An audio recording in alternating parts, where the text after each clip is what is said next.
Anywhere we get the itch, we're off to find the proper pitch. Let's just some us get on out. Off we go to kick it about.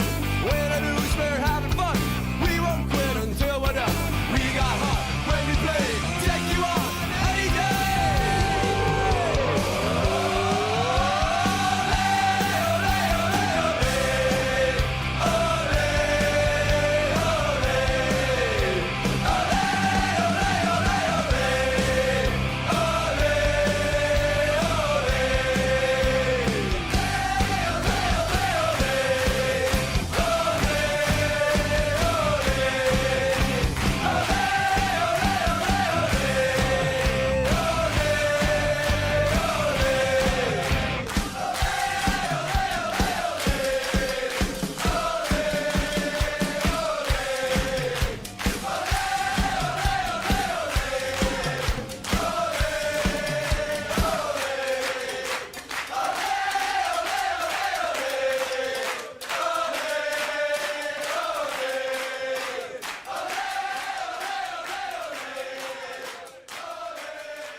Hockey with an Accent is presented by Molson.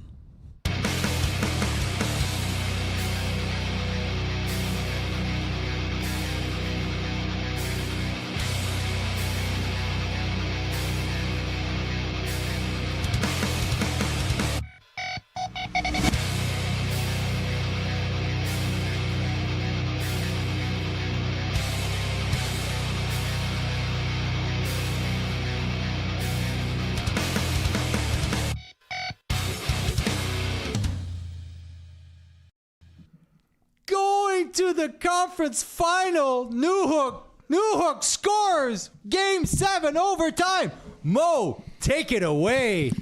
Where it began, sweet Caroline. Oh, oh, oh. Good times never seem so good. So good, so good.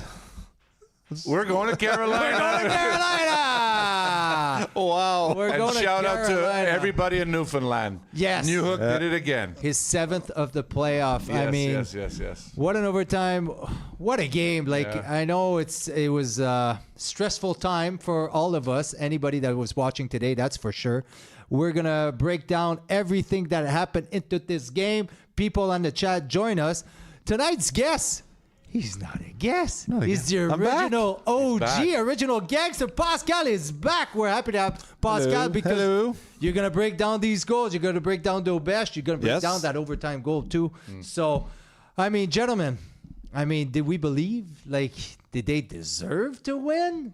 Or is that a lucky? What do you like? What's your feeling now? Like, it was a great goal, but still, like, Buffalo played really, really good hockey. Yeah, they did, and we were talking about it that having that lead, and then in the second period we were just flipping the puck out, and just allowing them to keep coming back, and eventually that catches up. It just didn't seem that they were playing it to going back and forth, and they got back in the game and they were pressing. You got to give it to Buffalo.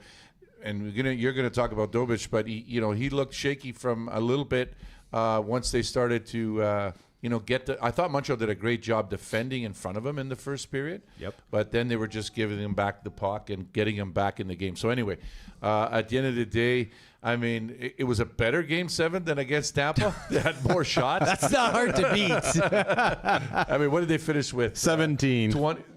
17? No, 25. Oh, no, sorry. Yeah, that's 17 is the last two periods. Yeah, 25. Yeah. So that's better. But obviously, Dobich got better as the game went on, I thought, obviously, again. And you just got to shoot the puck to the net. And that's in overtime. At least they were kind of, battling to go back the other way to make plays, not just flipping it out. Yeah. After 2-2, I mean, it's like, guys, we got to start playing here. We got to try to score, which was a little bit better. Yeah. But still, what are you going to do? That's how they win. Yeah. Pasquale? Well, we like the result. I'm not sure we like the way that we got there. No. I mean, when you look at it, it's 2 Game 7 that to me, you're badly outplayed. You mentioned Dobesh. Dobesh had a good game, and he kept them in there, and especially in the third period, and a couple good save on Benson in overtime. I agree with you. He looked a bit shaky at first, but Montreal did decent in front of him during the first period. Didn't give too much. They had a period, he had a good chance. Who was it in the first period? I have it written down. Quinn. On Quinn, yeah. So that was a pretty good save in the first period. But except that, Montreal kept Buffalo outside. You could see that Buffalo was kind of pushing the plays. I agree with you guys. The last 40 minutes was kind of painful to watch if you were a Canadian fans, because you're just defending, and you were like, it's the classic. Well, we start defending a bit too early, stop skating with the puck, starting attacking, creating some scoring chances. And we look at it, we still got a couple breakaways. Texier had a breakaway, Anderson had a breakaway. Anderson, yes. That Anderson hits the post in overtime. So you're still getting your chances, but you're not creating a whole lot, not a lot of puck position. Yeah. So I think we're lucky to win that Game 7. Good for Newhook. He's working hard. He's one of those players the last few games that the work ethic is there. So he gets rewarded for it.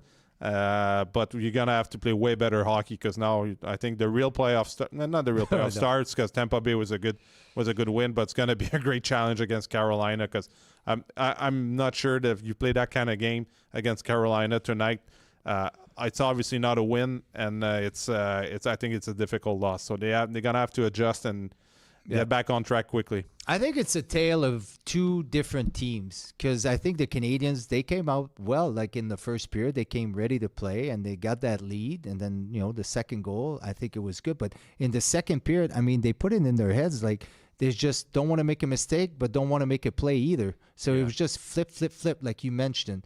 Just flip it out. It didn't matter if they won or lost the face-off. The puck was going back to Buffalo no matter what.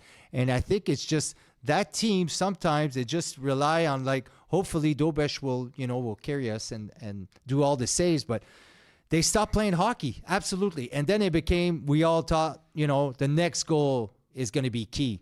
But then it was Buffalo's goal. And next thing you know, then it's 2-2. And then Montreal started playing again. That's the thing. They could play. You're not that tired. The other team, they only played 5Ds. Both teams played 5Ds tonight. Yeah. But it was just a tale of two teams. And once, oh, God, we got to go back on the offense, they started to have some momentum and some shifts. But it's the mental aspect of the game. They're a young team, but so is Buffalo's a young team, That's too. right. But good for them.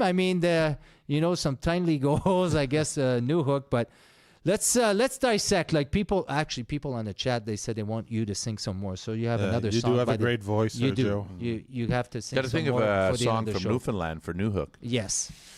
So make sure you get the rest of the show to think about it. Okay, let's start from the start. It's Game 7. We know they had a tough Game 7 against Tampa. They still found a way to win, but talk to me about the nervousness and to trying to put it into positive energy, going through a Game 7. What does it feel like? And again, they were on the road. Yeah, and you take that energy and you just use it to your advantage. And I think what they did was the best thing is scoring first.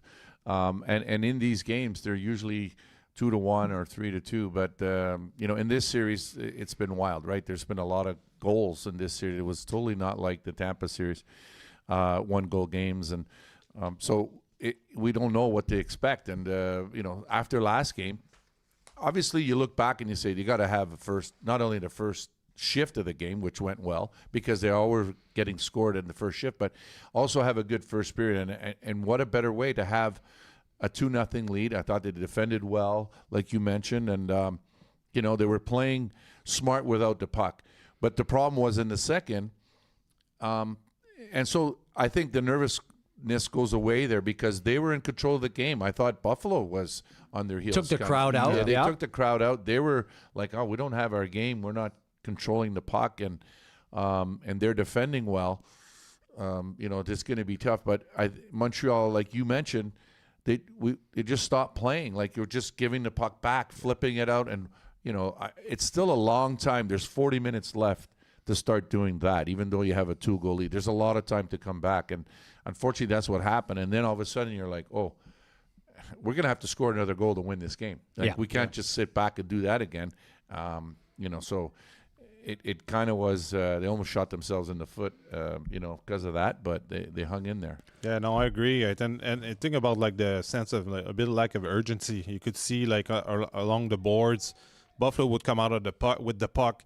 I'd say at least 95% of the time. Like Sergio, you were getting mad at the Blues at the blue lines. How the puck couldn't get out of the zone. It's just sometimes it's just a matter not Buffalo playing that much better or making great plays. It's just a lack of effort or like just trying to go through the guys instead of just like doing stick checking, And then they got lucky too like on the one hand on the stick. Just details like Texier that doesn't touch the puck for the icing.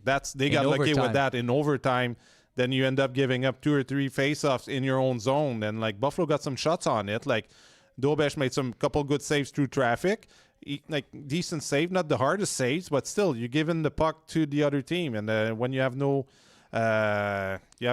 purpose, like it should be just deep down. Even Pata was power. He was surprised that he didn't touch the puck. You mentioned it, you saw him like peel off to go get the puck. Yep. So I mean you can't.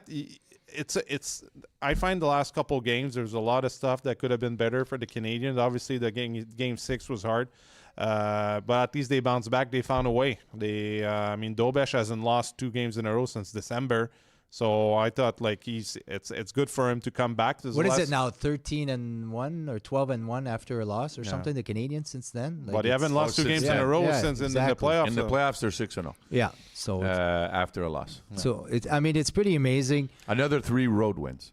Yeah, 3 wins in Tampa and 3 in six wins on the road. So talk about Marty St. Louis, and he made a decision tonight to change things up, and he brought Oliver Kapanen back in the lineup. He had a chance early. He did have a chance early, but then after that, that was enough. He only played 445. Yeah. Jack I played 152. Because we saw Suzuki do some double shifts at center. We saw Suzuki. I think as the mindset was like, I'm going all in. It doesn't matter the ice time. It doesn't matter. Like we have an extra day before the next series. I mean, obviously, you don't want to hold anything back. And if you're going to go down, you got to go down swinging with your best players. Yeah. So I thought both coaches had the same type of mentality, but I think everybody responded. It's just a fact that the game is so simple in a way, and they complicate themselves sometimes with that focus about just want to get rid of it. But the simple plays still work in this game. It's still a simple game. You get it out, you dump it in deep, you forecheck. And I thought sometimes, especially the Anderson line, they had a solid game. They had chances to put it away quite a few times, that's for sure. But that first goal, sorry to interrupt you, Anderson chips it into the corner. He gets it himself, wins the battle there, gets it over to Texier. He makes the pass. Who was it to the defenseman? Was it Goulet? Was it Goulet? And made Goulet! Forgot about him. It's been a while. It's been a while. We're off. We're off cue. Check. Yeah, was that too loud? Yeah. Well. But again, Dandenault's in front of the net. Yes. Like it's a lucky goal, but like they have presence in front of the net, and it's a simple play, like you say. That's what you need to do. That's why it was hard to understand that kind of game from the Canadian completely disappeared for the last 40 minutes when you have success, and yet they were in control of the game. They were. And even in the neutral zone, they were better in their decision. Buffalo wasn't able to create a lot of speed in the neutral zone in the first period. Then everything changed. So, again, I think you have to focus on the result, but make some good adjustment towards the next series, because now Carolina has watched them for 7 games, now 14 games of tapes. Yeah. And they see where, like you mentioned, there's two Canadian teams. There's the one that's pressing and skating, and then the other one that's kind of struggling and just chasing. And then you'll tell me they blocked a lot of shots against tonight, but they didn't have the puck a whole lot. So when that happens, you do block a lot of shots. I think in the second period, it was like close to 10 minutes of puck control inside the Canadian zone. Like Buffalo was all over them. It's just because the Canadians stopped playing. It wasn't a thing that they're tired. It's game 7 or whatever. Both teams, because following that, the Canadians started playing again. Once it got 2-2, and we don't want to be too negative, obviously, but I saw people on the chat say, they're young teams. So is Buffalo. I mean, exactly. It's valuable experience that they're acquiring right now. But it's still such a simple game, and I think they'll break it down. Obviously tomorrow. It's great that they won. The earliest. All the goals in this series, I mean, the latest one was at 6:42 of the first period. It's crazy how this series, like right away, like no defensive, it's just straight up. Finally, it was Dandenault. It was a good goal. No kicking. Do you agree with that? No, it's fine. Yeah. He tried to score with the stick and and it hit his skate. And Marty St. Louis started his line. He didn't stop at the top line, not this game, after the game 6. So he started with Evans, Demidov, and Newhook. Do you agree with that? Yeah, absolutely. That was good. Yeah. Yeah. They've been good. They've been even the last game. I thought in the loss, that was probably the Canadians' best line. They're reliable. Evans is really reliable. I have no issue with Demidov's play too without the puck. Like he tries hard all the time, and he's one of the few guys that actually. He's not perfect. He's still a young guy and still learning and getting that experience. But like he competes. He competes every shift, a bit like Lane Hudson does. So I have no issue with that line. I like that better because I think they're better defensively than Caulfield and Slav have been lately. Like Suzuki's the guy that he's always good. He's always, even if he's not producing, he's doing a lot of good things out there because he's so smart. Like Marty St. Louis says, you always have to play the game in front of you. I think Suzuki does that really well. Like he can always trying to create offensive. If it's not there, he's not like forcing plays, and he's patient, and he's very smart, and he reads the game well. And I think the timing of his plays are always really, really good. You cannot say that about Caulfield and Slavkovsky lately. No. But again, you play the guys that you have confidence with, and then to start a game, I like that second. Well, we'll call it a second line right now. Then those guys compete. Evans competes, Newhook competes, and Demidov competes. So even if you're losing the draws, they'll be hard on pucks. You know what you're going to get with Evans. I mean, he's going to try both ways, and he gets involved. He's not a big guy, but he's gonna give you his effort. And Newhook gives effort, and Demidov has the effort and the skill, and is playing better defensively. So, and we saw that, for him scoring goals lately in this series, he got better as the series went on, and finally, had a big relief when he scored that one-timer goal. And obviously, things didn't work out in Montreal after that, but. They listen. We know Carolina is how relentless they are. They will not leave you off the hook. So you're going to have to. You can't just give them the puck all the time and let them come to you, because they're going to be in your end all day long too. So they've had success with them this year, which is a positive. Yep. So hoping that all the days that they have off, they'll be a bit rusty in the first game. So, we'll get to that later. But yes, we will. But yeah, people on the chat, they're excited. Jake Carroll says my butt was clenched the whole OT. Okay. What does that mean? You're nervous. Just relax Again, now. people, Lappy or Tribal Chief. we were laughing. He's We were doing the loose over TV here. stuff. Yeah, he's doing the TV stuff. He'll be back eventually. Yep. Gentlemen, let's go. And people on the chat also, let's do our aces of the night. We'll start with Pascal, because you haven't been here in a while. Who's your ace of the night? I'm going with the goalies. Might as well. I'm back with Dobesh, and I like this game. Obviously, it's a big win for him. We just mentioned that, he's bouncing back all the time after a tough loss or a tough performance, and he did it again in Game 7. So to him, that's 2 Game 7 wins where he has to play a big role in his young career. So that's huge, I think, just for now, but just for the future. And what we have here for stats is It's crazy. Wow, he's the first Rookie goalie from Montreal. Oh, the only one that did that, like who won 2 Game 7 in the same season As a rookie. was Ken Dryden. Dryden. That's good company for Dobesh, but Yeah. he deserves it. I mean, I thought he was a bit more focused on the game tonight than in Game 6. I thought he was taking care a bit too much in Montreal, trying to hit guys, poking Trip guys. the guy too, Trip yeah. the guys, yapping. I'm fine when he does it because I think it's part of his personality, but you have to gauge it. I thought tonight, like he it's gonna be part of his game. I mean, when Zucker hit him in the third period, like he kind of sold it a bit. Was it? You know what? I think that was a Embellishment? penalty. I thought it was a penalty. I think it was a penalty, but you're right. I think it was embellishment too, because like he's throwing the stick like he got hit by 2 buses. It's a bit too much. I think maybe that's why they didn't get the call, and the ref was right there, so it says, okay, maybe like it was off limit, but now you're kind of playing you're playing a bit too much. So the ref talked to them right after. Right, you could see his expression after, but like. At that point of the game, Dobesh was solid. He kept them in the game. He made a lot of good saves. A good save on Thompson too is that was in overtime. Overtime. That was overtime. That was in the toe drag. Yes. So he's really strong down low. So again, I think that's great for his confidence going into the third round. He's gonna be challenged again, and they're gonna put a lot of pucks on him. But I think mentally, that's what Carolina does.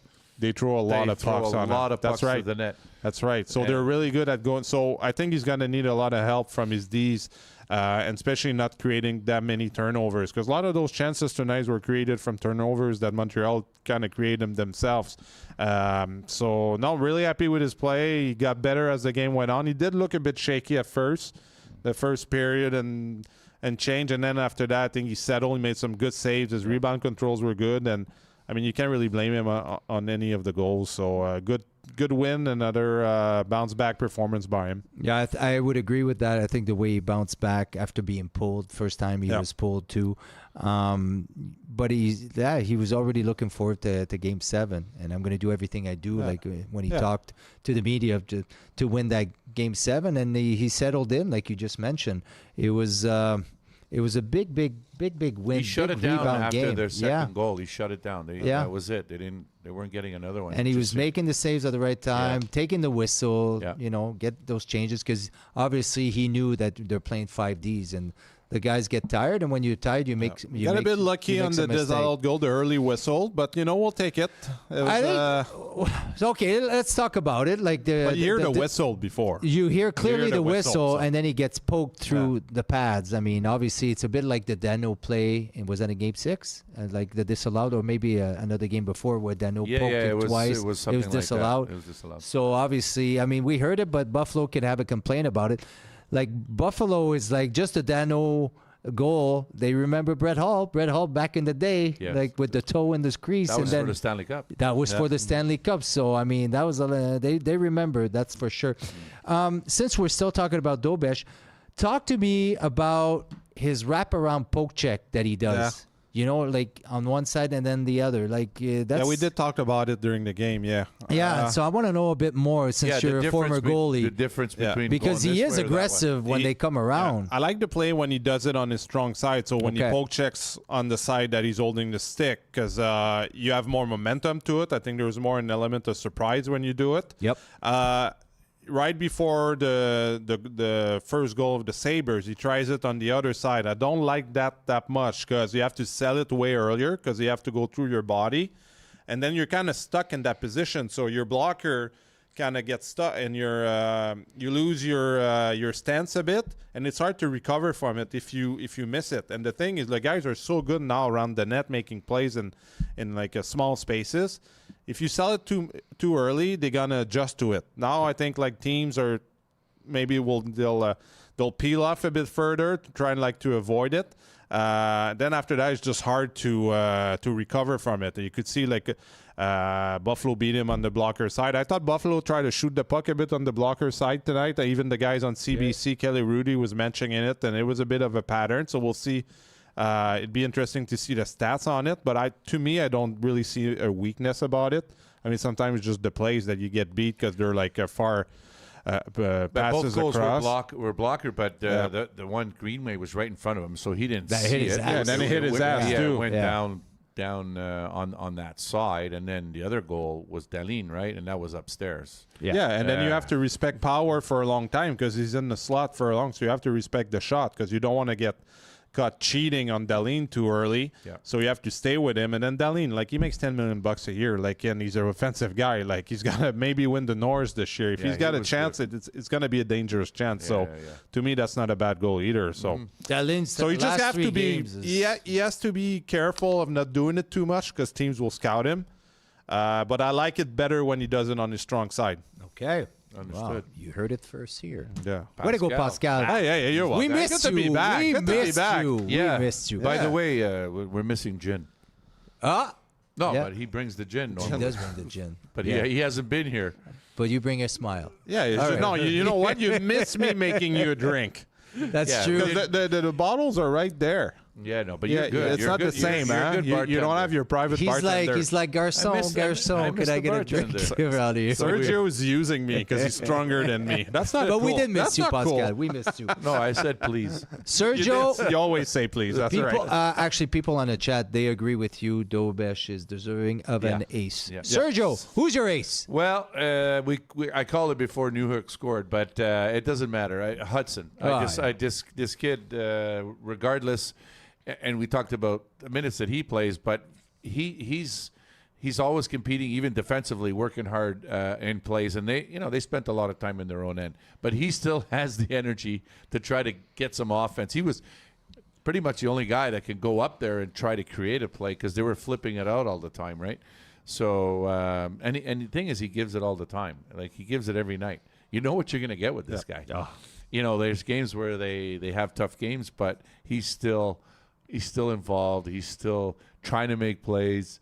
And what impresses me is the way he battles all the time against bigger. He got crunched one time behind the net. And we were like, oh, God, I hope he didn't That's get like hurt. a shoulder separation He type sprung of right hit. back up there. He's like an elastic, and he was going at it again. So, yeah, love that kid, man. It's just lots of – he's got it right here, man, in the heart. He's got the talent, but he's got the heart, man. I love it. Yeah, I mean, he's so good. He played 31-17. Like, I played. There was one time we were playing in Ottawa, and they decided just to play 5Ds. I mean, obviously, I was 5. You got 6Ds, but one of them just played 2 minutes jack eye. And it was so tiring to play all 5, and the other team knew that, so they always dumped it in. But it was hard because you couldn't really jump into the play. But he managed to keep on going and keep making some offensive threat. Like, he's a spark out there, and it's pretty amazing. And he's still dipsy-doodling inside the zone and stuff. So he was a big key, and that's what I liked about Marty St. Louis tonight. It's just like, I'm going all in with these guys. Like, it doesn't matter. Nothing. You're always saying nothing to save it for. But obviously, there's another series coming. But it was just like, hey, if we're going to go down, we're going to go down swinging with our best players. And he was absolutely a stud out there. So good for him. I really enjoyed his game, and he just keeps on getting better. I mean, he's getting points all the time, too. And defensively, that's where I think he's really improved in the second half of the season, because they were worried about him. We couldn't even find him a partner for forever.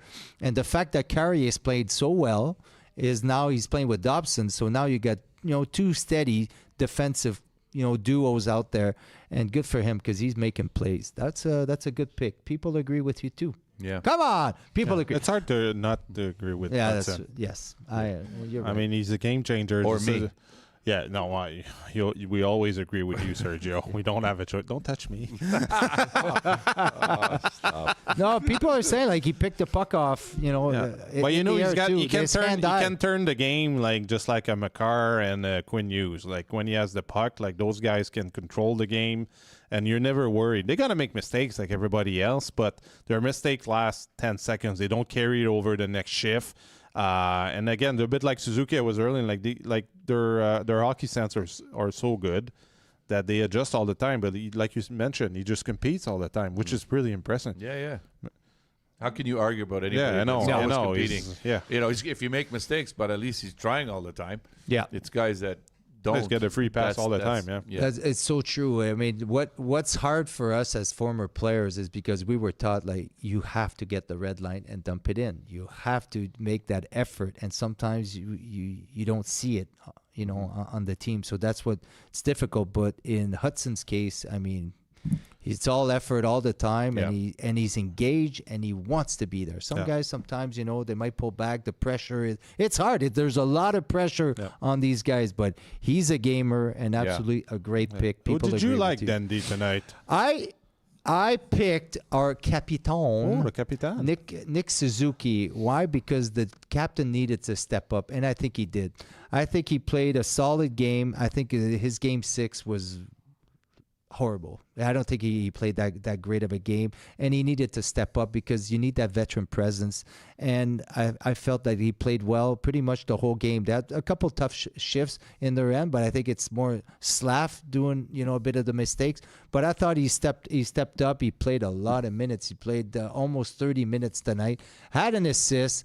I think And the what captain. a great assist. That was a backhand pass to Belgium. Oh, yeah, that was a great Isn't pass. that like Yeah, an that was a- amazing that was a play? nice pass. Yeah, I mean, Yeah, amazing play. So Yeah. I think the captain really stepped up. And I think having the youngest team in the NHL, you really need the few veterans that you have to really come step up. And obviously, Newhook did, the Stanley Cup champion. But to have the captain bounce back from a tough game 6, to me, he was an ace. And I know we'll do the. Newhook is coming later down the road. The people, Yes, don't he chew me out right now. Don't worry, Newfoundland. Don't worry, Newfoundland. Tough crowd so, tonight. so I think now obviously Nick had a solid game, Sergio. Well, yeah, you mentioned that the great assist on that play on the power play. He plays both ends of the rink. His line mates are really not helping him much lately. So he's stepped up. And he still plays this game. You saw that Marty put him out there some extra shifts at center. To get some more ice time. So Yeah. what are you showing me here? I'm showing you that. You need your glasses. No, it's a little bit far away. No. They're talking about like people talking about they played 2 game 7s and it's tough on the body. It's tough on the mind. It's really tough on the mind. And Dobesh in an interview, are you tired of after playing 14 games in a row? No, I can play 40 more. But Obviously, again, what is he going to say? no, that's true. Oh, but I'm so tired. I'm done. You know what it is though, like having gone through it, and Mo, you've gone through it also. It's because after the second round, your body's tired, your mind is tired because now you're just like the jubilation of winning again, and then you're going on to the next round, and you're like, holy shit, we're only halfway done. Halfway there. That's the You played a crazy month, part. And you got Like- another month to go. And to everything your that head. happened, all the ups and downs, they're still plugged into your mind. And that's the tough thing about after going the second round, especially 7-7. I've never done it. Our series finished earlier, whatever.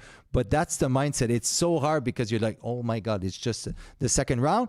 And I think going to the finals, then after that, you forget everything. Going to the finals is like it's brand new again. You're fresh. Yeah, because type you're of thing. there now. You're It's like- there. yeah. But This there's is what only you 4 compete all teams year left. for. Yes. Only 4 teams left, so they're there on the east side, and so that's a great accomplishment. And now it's all here in the head. It's very mental. You have to, the other team. Well, the thing is with Carolina, they haven't played as many games, so that's something that we'll just have to wait and see how this goes, man. So you guys been through a long layoff like Carolina has been, and all what's the challenges, and at the same time, what's the challenges for Montreal now playing a lot of hockey and going against a well-rested team? Like obviously, they had time maybe to heal some of those injuries. Yeah. That they had on their side, and then in Montreal, there's got to be some guys banged up. How do you guys prepared, and have you been through those kind of like matchups in your careers? I have. I remember once we had like 8 days off between series, and it was tough. It was tough because it gets hot outside, and it's the sun, and then you practice You try to scrimmage as much as you can, and you do the practice, and your coaches try to fine tune, not get lazy out there, and you even practice the changes, when to change on the ice. I mentioned it remember before. when we were doing those. You have the whistle, and Scotty had the duck horn. So whistle started to play, brr, duck horn. You needed to make a change. So he wanted to keep the details, and that's the tough thing. So what do you do when you do the change? You get the line. You get the line, you dump it in, and then you go to get bench. the hell off. Yeah, get that and line. You go hard. But to come back is just like the 8 days off is really hard. It's really hard because it's nice outside and you do all your things, and then you might have a day off, go back to the rink a couple days and everything. And then next thing you know, you start the first period and you're like, holy cow. And this other team is hungry. They just battled. They're in there. So I found it really tough. How did you do in the first days game? off. Do you remember? I don't remember. I'll look it up for you. I will look it up for you. Okay, But it was tough. For me, it was like, whoa, it was tough. Everything's happening so fast. And it took a period or so to adjust type of thing. So Carolina, it's 12 days off, back-to-back sweep.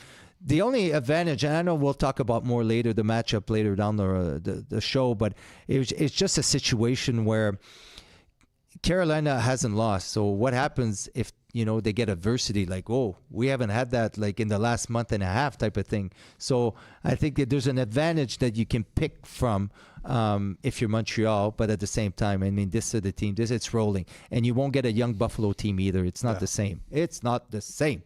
But no, that's a fair question because it's kind of weird the NHL is doing that way because us back then, Sergio, you win a game 7 2 days after you're in game 1. Yep. That's the advantage of winning a series early is to get those few days off.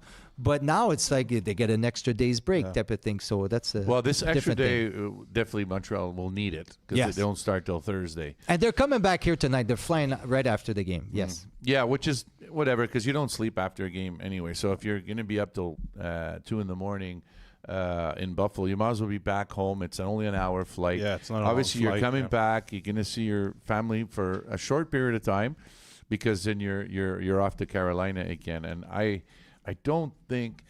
So they're not going to skate tomorrow, but I don't even know if they would.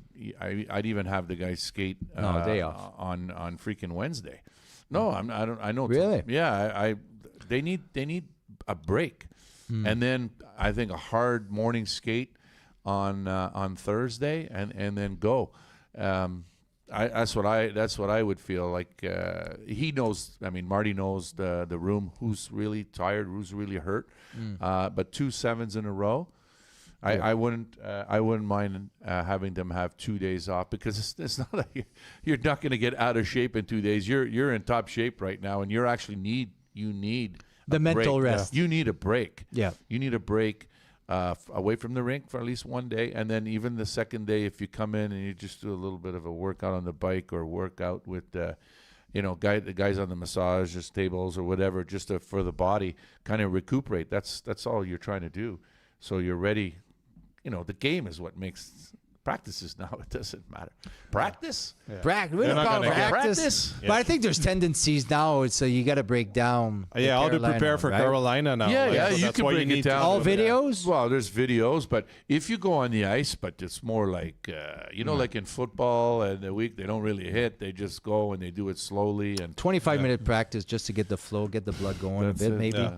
So you're just Off-ice not workout. you're lay down all day and just watch TV. It just kind of kills you, kind of gets you moving and gets you thinking a bit. But mentally too, sometimes it's interesting you say that it's just not physically. For people who have to understand, it's just it's taxing mentally to always have to recharge and focus. And they've been playing tight series, so it's not we have a 4-goal lead in the third, and you can not relax, but it's not the same kind of intensity that you have to go through overtime, and every mistake can cost you. This gets draining at some point.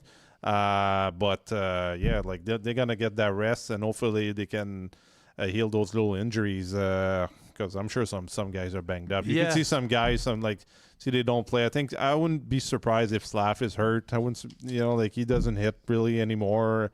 Even on these, guys played a lot of minutes. They're gonna have, and they're being challenged quite a bit. So it'll be good. It'll be a good rest. But it is weird the way that they build that schedule. Yeah. You can't start a second round before the first round has ended. You can't. It's the new NHL, Dandy. I just think they'll be a little bit rusty in the first game, Carolina. For sure. That's why I think they have to.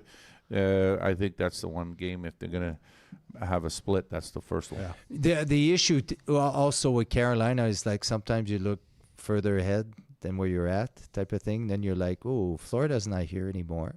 Mm-hmm. That was our nemesis. Now there's an open window. Whoever it was, Montreal or Buffalo, they went to war, and that's exactly what you wanted. You wanted that war. You wanted to go in overtime, game 7 and everything, and just have them mentally drained and physically hurt at the same time. So So for them, it's like, okay, it's great, but at the same, and then you're thinking, sometimes you think too far ahead, way too far ahead, and thinking, oh, it might be the Stanley Cup Finals or whatever, and we can win this year, obviously, with back-to-back sweeps. Yeah. You need more adversity sometimes in the playoffs. Like every time, like we won the cup in Detroit, something weird happened. Like we were our backs against the wall type of thing, and we found a way, and then we bounced back, and it built our team and it built our momentum. But back-to-back sweeps, it's hard. Like there's not that much adversity. Although the games were tight, it's still not the same as really some adversity. Gentlemen, people on the chat, try to guess this one. Let's do our Molson segment. Molson Canadian Player of the Game. Molson, the official beer of the Montreal Canadiens, proud partner and fan. Everyone in.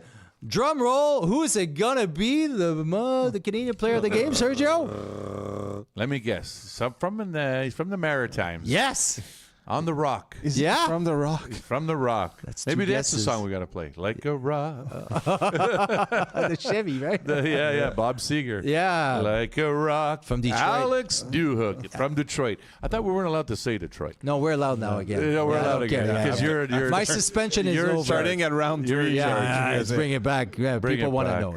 Cup Yeah. years. Yes, Absolutely. Alex Newhook, Sergio. Yes.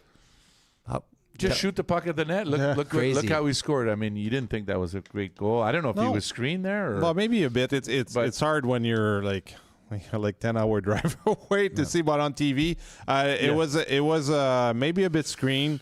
But again, you're right. Just put pucks on net. I think I thought the weak points of the Buffalo Sabres were their goaltenders. They were really inconsistent during that series, and I think that was a smart play to just, especially in overtime when the nerves are at their highest, that just you throw some pucks on net and hopefully he misses one, and that's what happened. It wasn't the best shot. It wasn't the most. He beat him really close to his body. I thought that was from the camera from behind the net. It looks like a really stoppable shot. But the nerves, and then you don't want to make mistakes. And I've gave up those goals in important parts. Sometimes it's like, okay, I usually have it, but everything else comes around it, and it's just like not a mental blur, but you're kind of surprised by it, and you just miss it. It's just a mistake. Goalies make mistakes just like players do. It's just when you do, it's in the back of your net. So, but I like the way that I think it's a reward too for him. He works so hard and he scored. He keeps going. It's great. It's a great story. Keeps scoring those important goals, especially in Game 7. So he's gonna get a lot of free. Right. He's gonna get a lot of free cocktails on the Rock this summer if he goes back, because guys will accept him as a hero. But he's playing some good hockey with a lot of energy, and it's great to see guys rewarded for their effort with big time goals. So, and hopefully he does it again. Yeah, every year there's always a guy that's out of the blue, gets that great playoff performance, and he's into it type of thing. And Alex Newhook is obviously doing it this year for the Canadian. It was right in the first round. It was Hagel, and he was the man, and Buffalo had Benson. Yes, but Newhook's our guy. Yeah, he's our guy. He's the guy. He's our guy. That Benson kid, that Benson kid's gonna be good. I know everybody in Montreal hate him. He's like the new Brad Marchand. He's good, but he's gonna be a good player. He's got player. some potential there. Like he had some good chances, and he's a little Brad Marchand. Yeah, he's so smooth with the puck. Absolutely, that's a good point.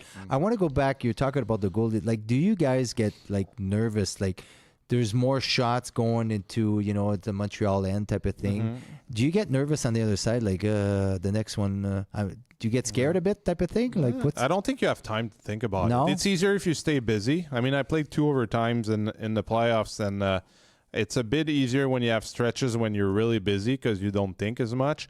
But I had a short experience with it. I was fine, but it's like anything else. Like if you see the other goalie getting saves and saves and saves, and the feeling that when you're making a lot of saves, you're feeling good, and you're not busy, so you're thinking about that, which is not good. So it's like anything else. You want to just go out there and play and execute, and it's like the same thing for players. When you start thinking too much, that's where you kind of make scenarios in your head. But you know what? I think it depends, like guy per guy. Like guy like Vasilevsky, you could see he was not busy, then he makes some big saves. I think if you're really focused and you're feeling good, if your game overall is good and you're feeling well, this is going to carry on in the overtime. if you've been shaky and a bit lucky while competing, that you're making saves just enough to get by, that's where you can get in trouble. Because it's rare to see a guy that's playing a really strong game giving a softie in overtime. So no, to me, it's, I don't think it makes a difference. It's just like depending of guys are how strong they are mentally. I mean, you see Marty Brodeur won a lot of overtimes, and New Jersey were giving like 20 shots a game. It was a different era, different system in front of him, but you still have to come up with the big saves. That meant that Brodeur was that's what I always say to people. It says like, well, back then, like he had a good team in front of him, but you still have to make the saves when they count.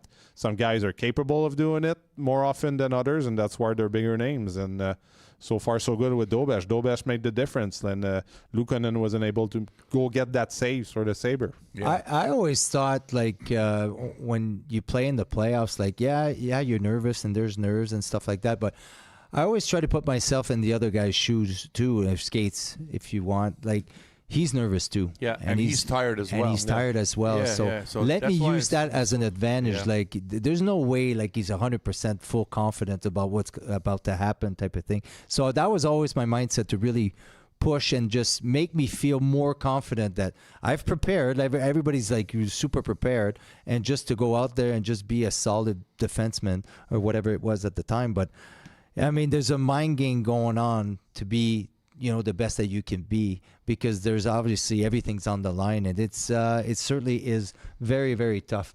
People on the chat, are you happy? Everybody's happy type of thing. That was our Momesso Canadian player of the game.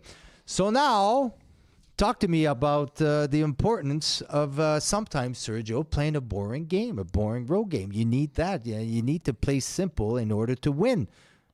You went to the Stanley Cup Finals. I mean, how did your team perform at their best of their abilities, and to go down to a Game 7?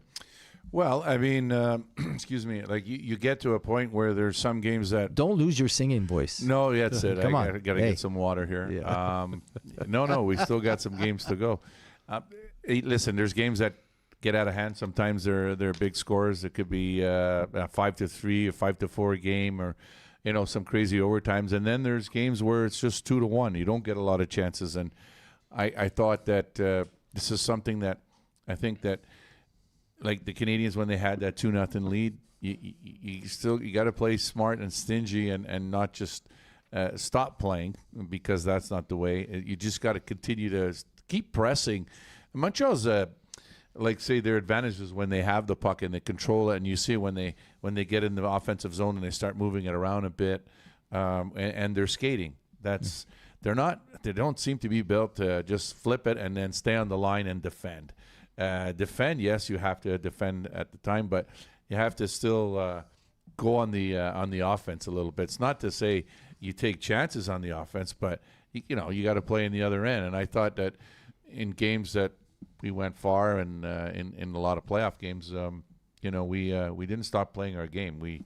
There's moments in games where the other team picks it up for 3-4 minutes, and then you get back the momentum, but you can't allow it to happen for 20 minutes or too long of a period of a time, because then you're not in it. So I think that mentally, those simple plays go a long way. There's nothing there. Then just move it to the next guy ahead of you, get it in a zone where they have to come back at you, and continue the pace at a high pace.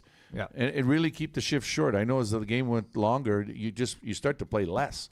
Like, you just want to get out there 30 seconds and get off, because you do not want to be out there tired. Yeah, and you don't want to be that guy to be out there dead tired and you can't change. Especially nowadays, we used to be allowed to ice the puck, but now with the rules, true, you can't. The face off, you can't get off. So it's very important to be smart about those things. Just before we go down to our last segment and talk about the future, Pascal, can you resume a bit of that series, Montreal Buffalo? Like, did you feel like the best team won?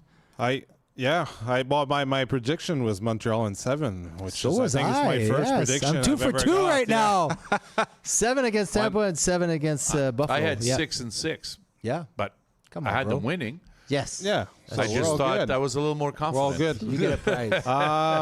Obviously, when you go back the first game, you kind of forget about it because I think it was The high of that high game of the seven, game seven, Tampa, and yes. Tampa was to me was a great series. Just the way it ended Yeah, up. that was a great series. It was a great series. It should have been a second round matchup more than a first round matchup. But again, that's the rules. That's how it's built. That's another story. But I thought that when you look at the teams and when both teams can play at their best, I think Montreal was a better team than Buffalo.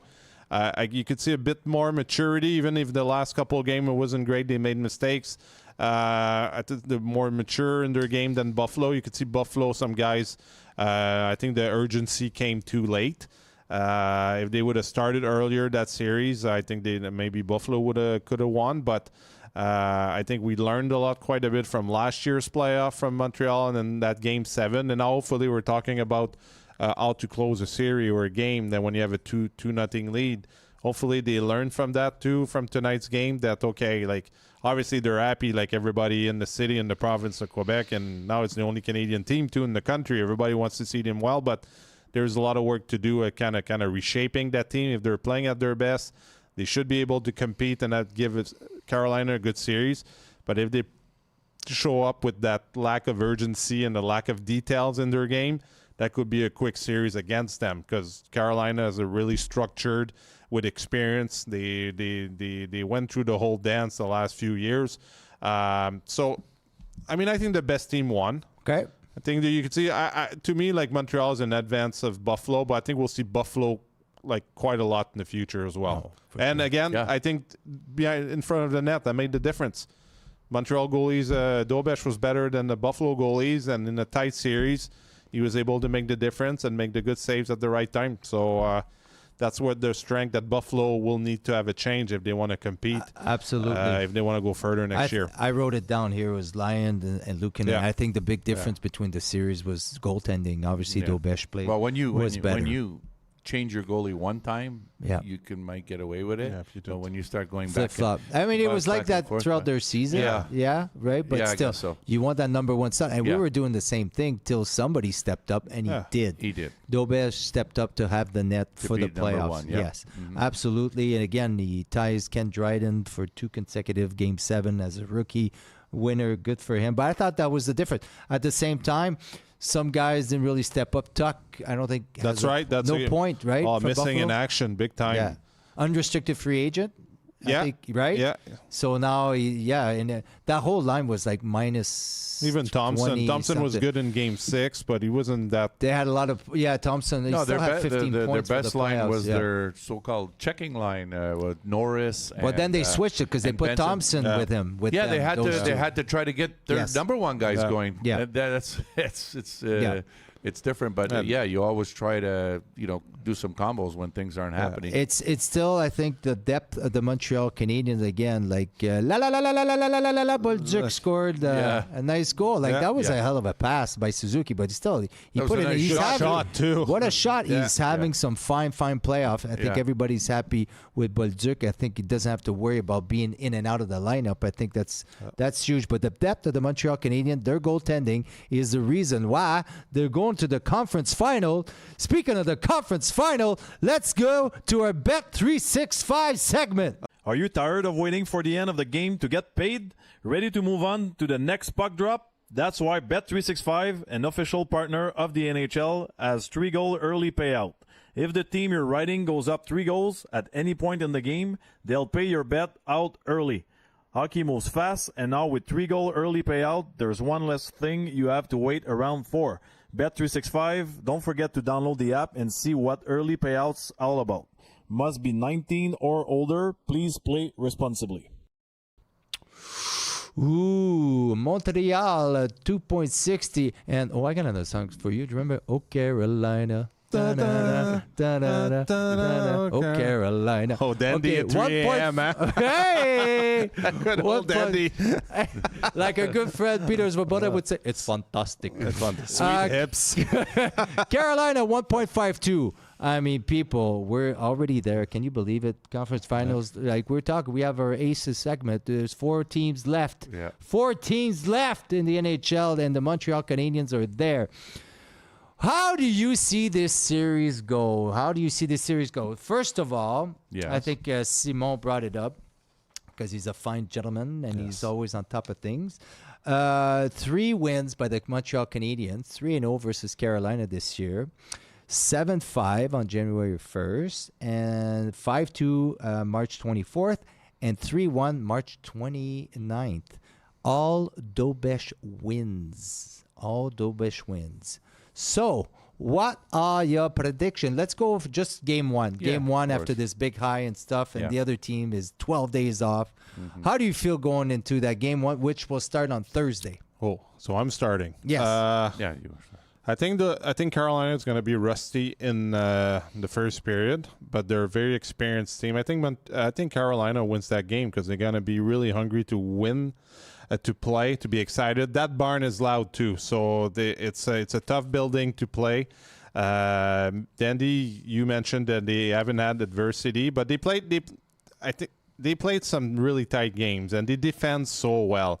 I think Carolina is an experienced team.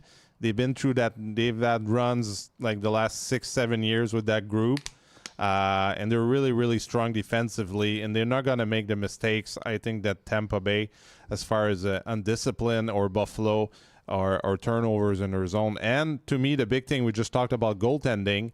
Freddie Anderson is a good goalie in the playoff. His issues the last few years because he always gets hurt, but now with the rest. I think he can be the difference, or at least be equal with Dobesh. So, you know what? I'll take Carolina because I think I like that team. That's a really good team. Yes, Carolina. It'll be a tight Sergio. game. It won't be a blowout. Oh, really? Okay. What's your call in game one there? Game one, I'm going to go with Montreal. I like the fact that they get 2 days off before they play the next game on Thursday. I hope that there's nothing major injuries, but lingering, whatever that happens. But I think Carolina will be rusty, like you mentioned, maybe more than the first period. I like the fact that I think that if they're gonna do anything in this series, they got to get a split. And I feel if they're gonna win one out of the 2 games, I say it's the first game, and I don't think they'll win the second game.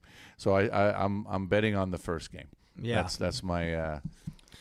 I'm having a My tough analysis. time. Yeah, I know it's hard. I know It's it's a good team, but if they're gonna win a game, I think it's gonna be the first one. Okay. Yeah. Just because of the time off for Carolina. Yeah, I think they had too much time off. Too much. Yeah, there much could time be off, too yeah. much of a thing, but I mean, we saw everybody in the playoffs as soon as they switched over the series on a big high, a big overtime goal or something like that. It's tough to start the next series. Yep. I think Carolina's going to take it. I think they're going to take it to the Canadiens because they won't make whatever Tampa made. Tampa just played really tight defensively, and then Buffalo was like, we're ready to trade with you guys, and I think the goaltending was an issue with Buffalo. Dahlin was an absolute stud, especially in the last three games. But I think the high of the game 7 again, I think might cost the Canadiens. So I'll go with malheureusement le Canadien will lose on game 1. So Carolina. I played in that building. I played in the finals.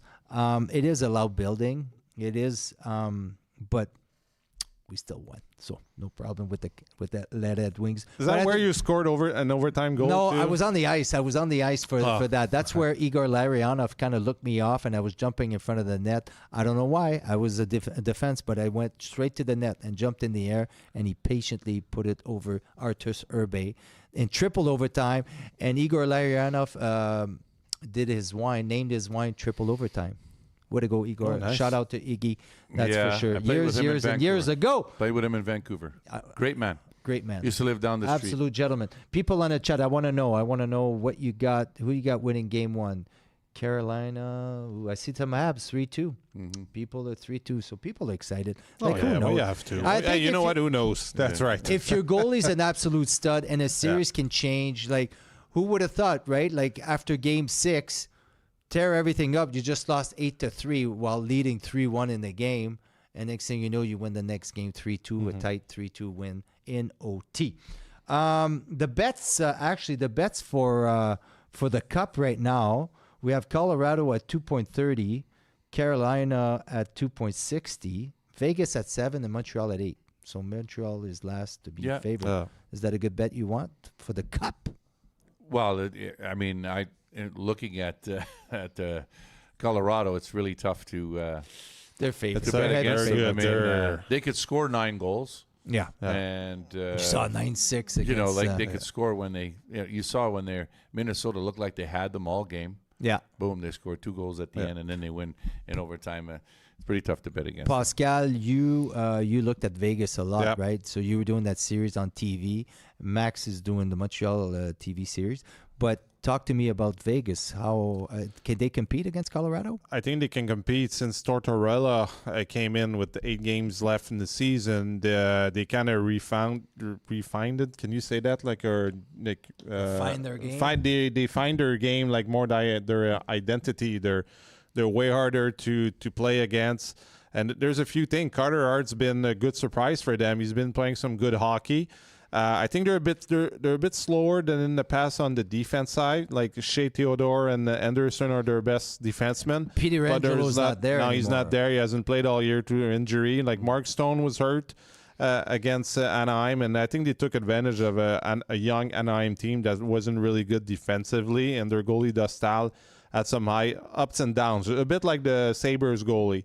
But they're really dangerous. That Dorofoyev kid can shoot the puck. Mitch Marner and Jack Eichel I think they're leading the playoffs stats wise. They're very dynamic. Talk about Marner. I know right? he's playing. No, but you know what? He's playing great, not just producing points, but he's playing even great without the puck. They're penalty killing. They're strong defensively with Tortorella. They block a lot of shots.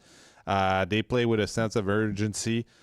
I think they're gonna compete. It's going to be an exciting. It's going to be a good series. There's a lot of skill there. But I think Colorado they have no weaknesses. Right. They have 2 great goalies. They have Well, he got pulled, though. They got pulled. Like, he gave up 6. yeah, but then they bounced back. Then they put Blackwood for a game, and then he did well. But then again, the other guy bounces back. But then when they bounce back, they give some good performances. Yeah. That was a hard word to say at midnight. Fine. Hockey with But you know, you analysis, you got Netchas and McKinnon that pace. Give the pace. Makar is so good. He's been banged up a bit.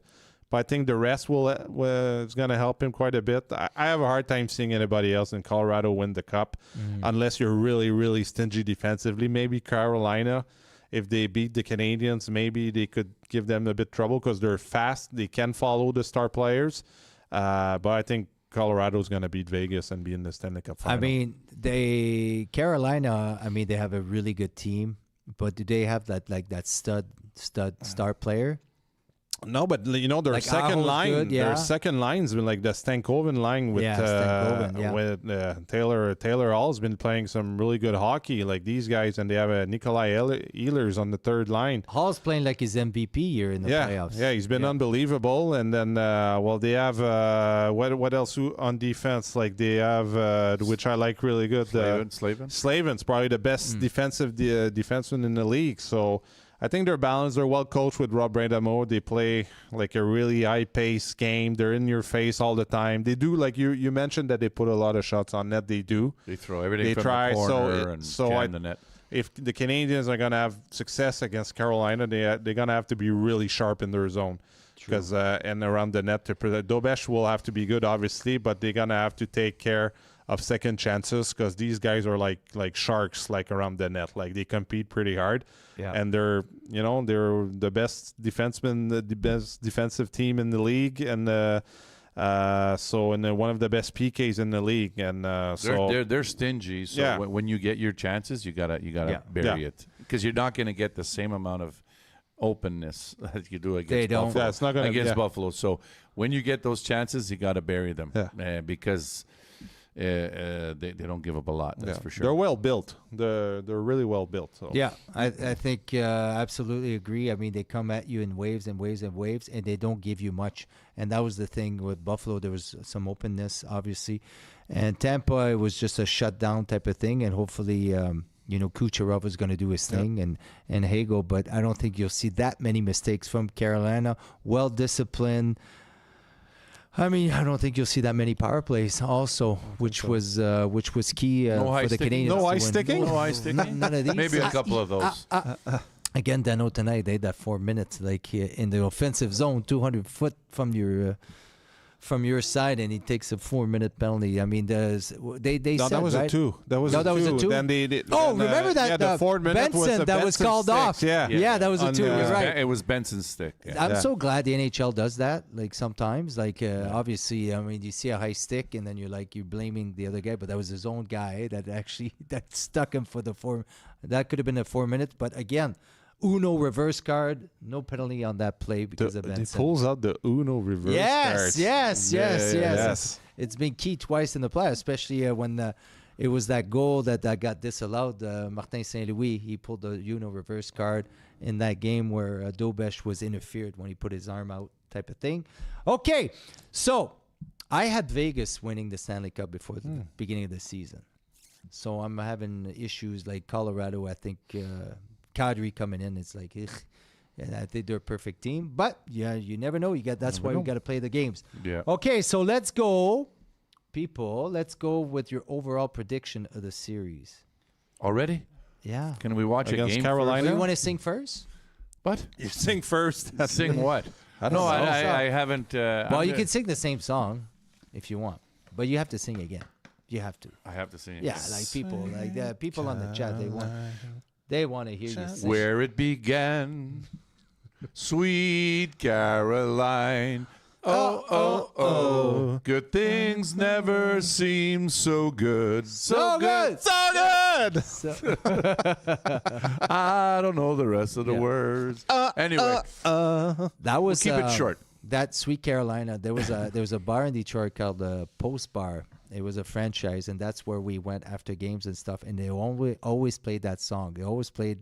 It was an older DJ, and he always played the oldies. In Sweet Caroline, I've heard pretty much since I was 19 years old. Although it takes you have to be 21 to get in song, there. I think, was Shout out to the guys to get me 1969. in. Oh, the good old NHL card, huh? Yeah. Remember those NHL security guard? They would get you in the building and also skip the bar lines like outside while everybody was freezing, so they're playing the NHL. My teammates were good. I was 19, and you have to be 21. And once in a while, the guys brought me in. Dandy, you're coming with us tonight. Thank you so much. But Just that once, song I heard right? so many times. Just once, Dandy? Yes, obviously. Didn't you use the card to call a lawyer? Once a week? No. No, you didn't have the NHL card back then? I did get a Oh, card. that was I got a great. card. It was Okay. People on the chat, they're saying Canadians in 6. I see another Canadians in 6.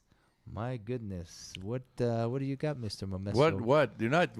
We're not doing it right away. Why not? Why not? Let's That's why we do it all the time. Let's get a game. We go game by game, don't we? No. At first you do. Yeah. You know what? I'll go. I'll show you how it's done. Yeah. People are gonna hate me on this, but I think Carolina's gonna win in 6.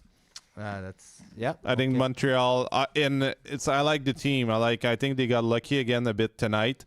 But again, that's why you play the game. So Montreal beat them 3 times this year. I think Carolina's going to use that as motivation. They're well rested, so maybe early we'll get like some tight games, but I think the rest will show as the series goes long. They're more experienced. I think they're more balanced. They're better defensively. Their goalie, Anderson, if he stays healthy, is a really good goalie. I just think Carolina's a better team than Montreal now. I think is the Canadiens are going to be better in a couple of years. I think so. But for this year, I think Carolina wins it in 6. I think people on the chat, they want to challenge you because Fair they're like, well, isn't Tampa a better team than Carolina? And Vasilevsky and that? Carolina's built on speed, and they play as a unit of 5. Okay. And they're healthy. Everybody's healthy. They finished first, right, overall. Yeah, but it's fair enough. I mean, in the in the conference, and at the end of the year, they actually sat players a bit at the end, right, to rest the guys because they already clinched. But no, I agree with Pascal. I think that it'll just be too hard for Montreal at the end of it against Carolina. I wish things could happen, right?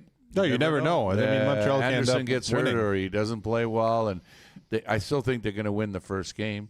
Can they win maybe 2 games? Yes. Can they win 3 or 4? I would have to say no if I was betting on it. I don't think they can. I'm like you. Like they're just Montreal they've gone this far, which is which is great, and not because you never know when you start to play, but if you're gonna look at this team, I'd like to have another defenseman, another solid centerman, because like Doc's playing on the fourth line. You've got Evans playing second line center. Yeah.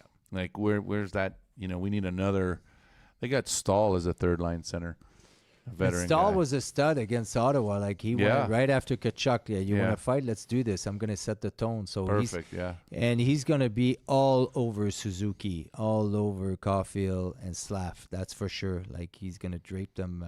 It's going to be tough. Yeah, they play a smothering type of game, and I think they'll take the best part of Tampa, and then that. It's like a Tampa with more speed. A bit. I think, and more depth. Yeah. I think they're better. They have more depth than Tampa. Tampa after Kucherov and Hagel, after that, it was tougher. You get some pains in the asses there. Martinuk, and these guys are going to get in your face. And Yeah, they like to play down low.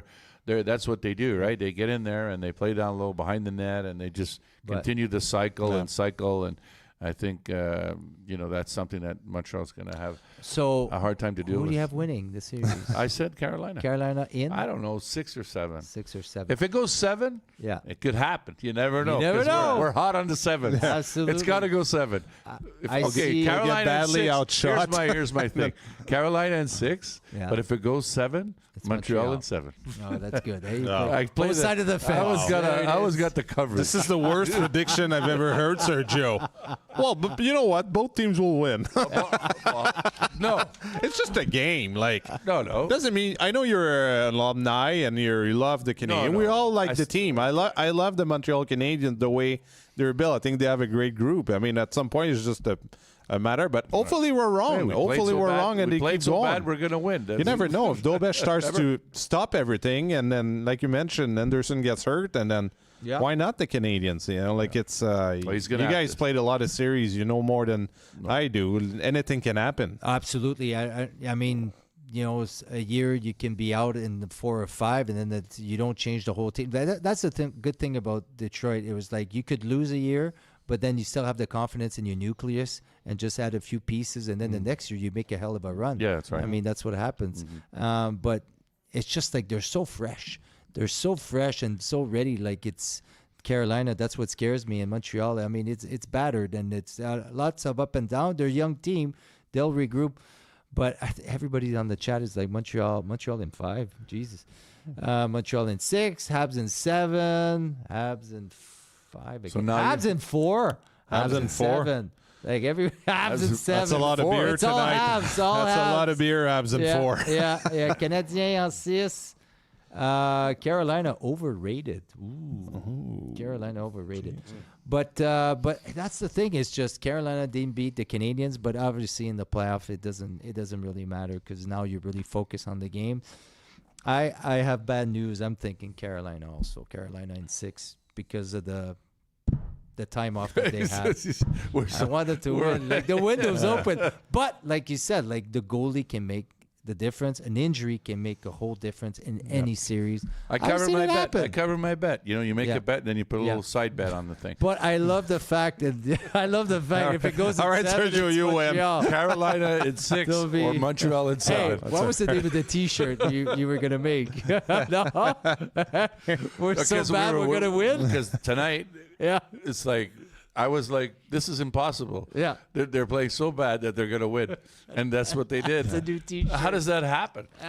Because it just looked like they weren't going to score. Buffalo wasn't going to score that third goal. Dobich started to shut the door, and it just took one. Anderson hit the bar, and then obviously Newhook wins the game. But, yeah.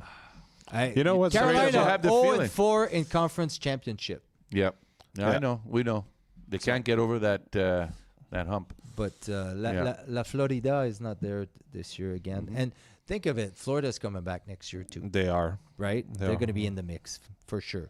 So it's like there's a window that's open, and you try to take advantage. But you know what's great though is like it keeps going. Montreal, like that young group that's gonna win a lot of games in the next few years. They're experiencing a third round together and through game 7s. They find ways to win when sometimes they don't deserve it. I think you learn quite a bit from that. It's all bonus right They're playing now. with house money. They're exactly. Yeah, that's what it's, they're doing. It's all So you're positive. saying Like it's all the pressure is on Carolina. Oh yeah, for sure.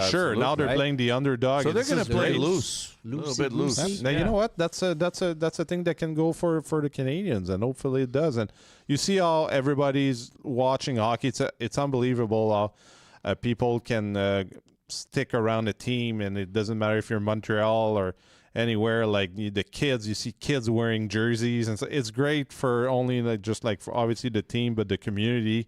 And you want to see it keep going. I think it's just we're in a great time. I mean, I have daughters that they know I played hockey, but they have no clue. But they love the Canadians, and they have their jerseys. They wear them at school. I think it's just a great time to be around Montreal and following this team, and that it keeps going. I think that's the most important news. And even if, like you said, even if we would have lost tonight, I think that would have been a really positive season. But it keeps going. Let's enjoy it. Yeah. Yeah. Which reminds me, Leclaire is predictable. Did you not pick Tampa Bay? I did pick Tampa Bay. Did you not pick Buffalo? No, I picked the Canadians. Oh, you did pick the Yeah. Somebody's wrong on the chat. Yeah, Come on, I picked you're the wrong. Canadians You at did 7. pick the Canadians. I was there. You're right. Yeah. But okay, Carolina. God, man, I'm so worried. Because you're right. Like all the pressure's on Carolina, and you have this loose team. The only thing is that Carolina can skate. That's the thing. I mean, that was the thing with the Canadians. They can fly, but Carolina can really match that speed. They can. So, but well rested. Who knows? But there you have it. You have our predictions, and I mean, I saw you guys. Everybody's voting for the Canadians, and we're all voting for the Canadians. Yeah. We're rooting for them. Yeah. We love them. We want to be wrong. Yes, Sergio. How's that? We want to be wrong. We want to be wrong. Yes. Please. Wouldn't that be That's great such to a- have a final against Colorado and they have the Nordiques jerseys? That'd be awesome. That won't happen because they lost both games, I think, with the Nordic jerseys against Montreal. But But Montreal, like they gave a spanking to Colorado this year, obviously. But now, I mean, the stakes aren't. It's different. It's the playoffs. It's playoffs. It's a totally different beast.